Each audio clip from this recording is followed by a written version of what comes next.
Good morning, folks.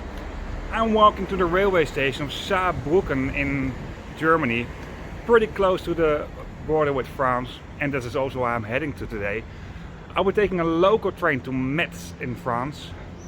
These trains only run twice per day between Metz and Saarbrücken, but these trains run, I think, every hour between Saarbrücken and Forbach, which is the first town in France. And from there on you can change trains normally. I think it's a kind of crazy that there are only 2 trains per day that do the entire route. Anyway, in this video I'll first show you the station of Saarbrücken Hauptbahnhof. This is the station where I'm departing from. After that I'll show you and explain you the trains. And at the end I will give you some views from the trains. These trains are pretty simple and small, so don't expect too much.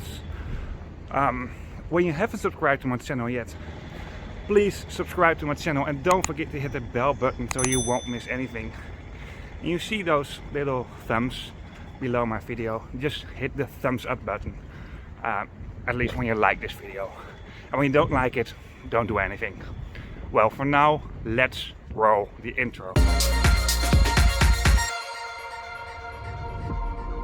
This is a picture I took of the European railway map covering this area. I will take a local train from Saarbrücken Hauptbahnhof to Metz.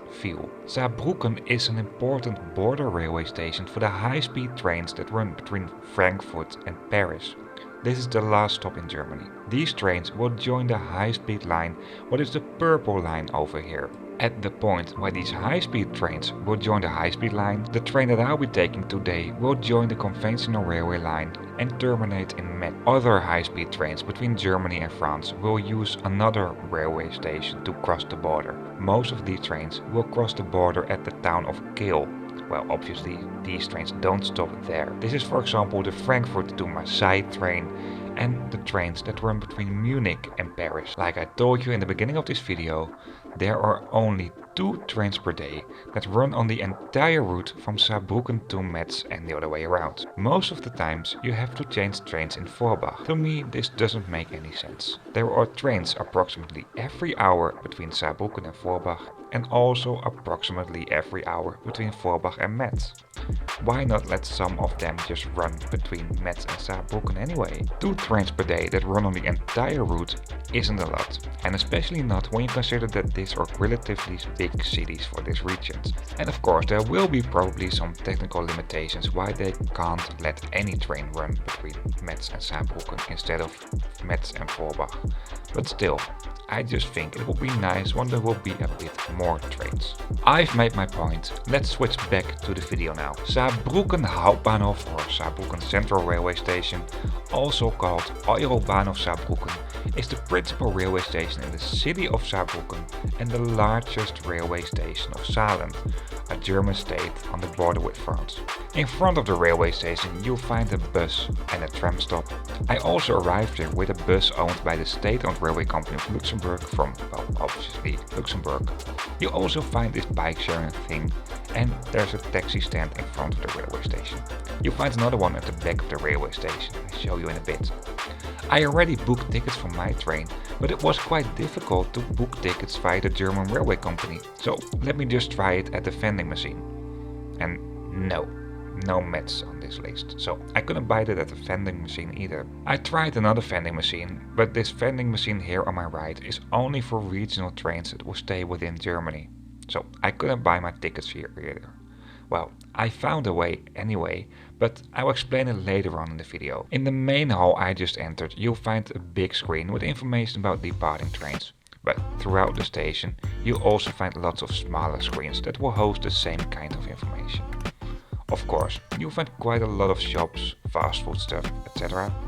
And also a car rental company is located right in the railway station. Lockers to store your luggage can be found at several spots in the railway station, for example right here next to the Rossmann Express, and this is also where you find a DHL packing station. Well, for the rest there isn't much to tell about this railway station. I really like the architecture, by the way. and especially when you enter the tunnel that will guide you to the railway tracks. This railway station is marked as a Category 2 railway station. So it's not the highest ranked railway station you can find in Germany, but it's the second highest one. Within the hall that will guide you to the railway tracks, you will find some displays with information. These displays do hold timetables and a map of the railway station. I really like how they built this tunnel. It is really light and it feels quite modern, but still you also feel the old railway station. As you can see here on the right, for some tracks you'll find escalators as well. In the middle of this tunnel you'll also find some place to wait here on my left, and you'll find some more lockers where you can store some luggage. At the very back of the railway station you'll find some more taxi stands. Somehow I felt like there were more taxis over here than at the front, and this is also where you find a parking spot. For train spotters, I think this is also the best place to go to when you're at this railway station. As you can see here in the front on my left, there are some trains parked over here, and you have a nice view on the railway station from this point as well. As I explained to you in the beginning of this video, I already purchased tickets for this route. However, I couldn't buy them online via the German railway company, and I tried to book them online via the French railway company as well. Well, that wasn't a big problem, but the thing is, when I booked these tickets via the French railway company, they wanted to send these tickets by regular mail to me, so not by email. So therefore, I bought my tickets at the railway station of Luxembourg for this route. However, I really wanted to know how you can book tickets when you're at this railway station, because I couldn't buy them at these vending machines. I asked at the Reisezentrum, what stands for Travel Center, if they were able to book these tickets. And over there you can book these train tickets. I just think it should be a whole lot easier. Well, I also talked about this with the guy who was selling tickets at the Reisezentrum, so the travel center in Saarbrücken main station. And in a way he understood the French railway company as well, because they know who are on these trains. The tickets are based on a specific name, and when there is a change in the timetable, delay, whatever, they can inform the people who are on these trains as well. And yes, that's true. However, it's still no excuse to make these tickets only as paper tickets. You just can't book them as e-tickets at this moment yet. But when I booked these tickets from Forbach, so the first station in France, on another local train to Metz, I can book them as e-tickets. I haven't tried it out for this specific train. The price I paid for these tickets is a little over 16 euro, and this is quite a lot compared to the distance.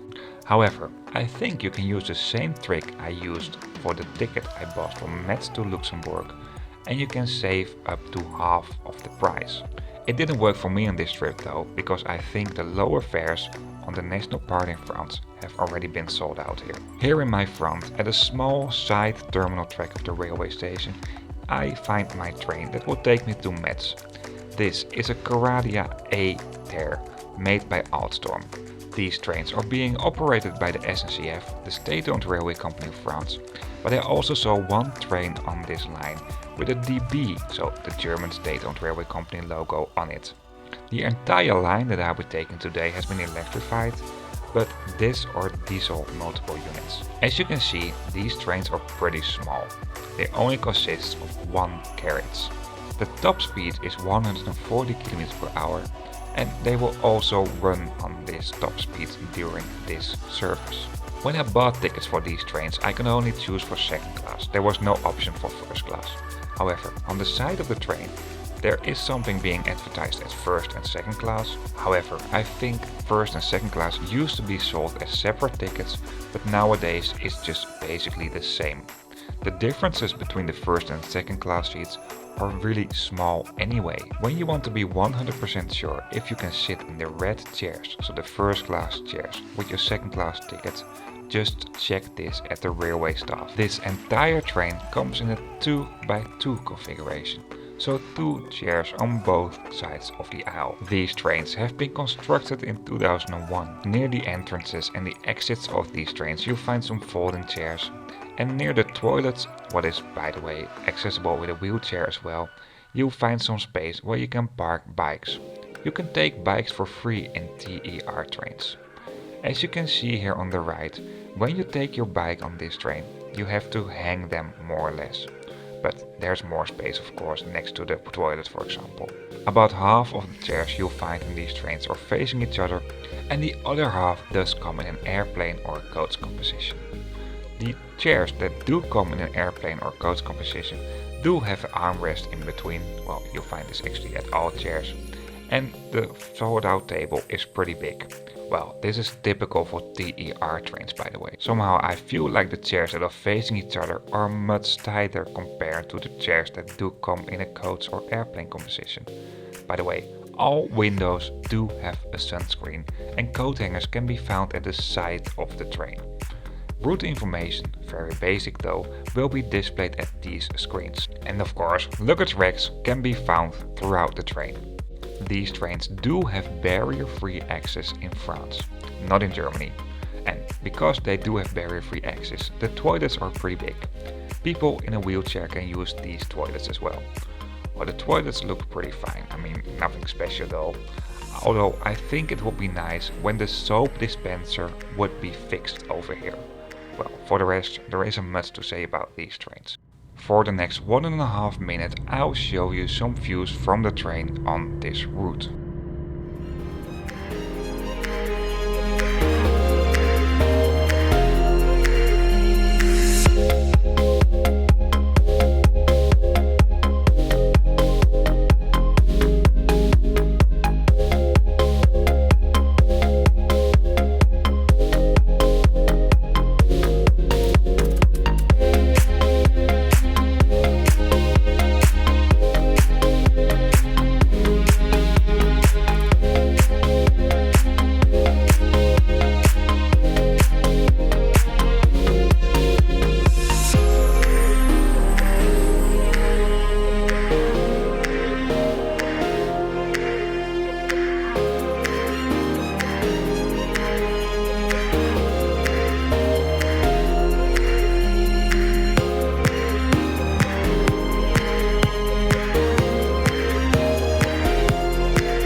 I'm here in front of the railway station in Metz in France.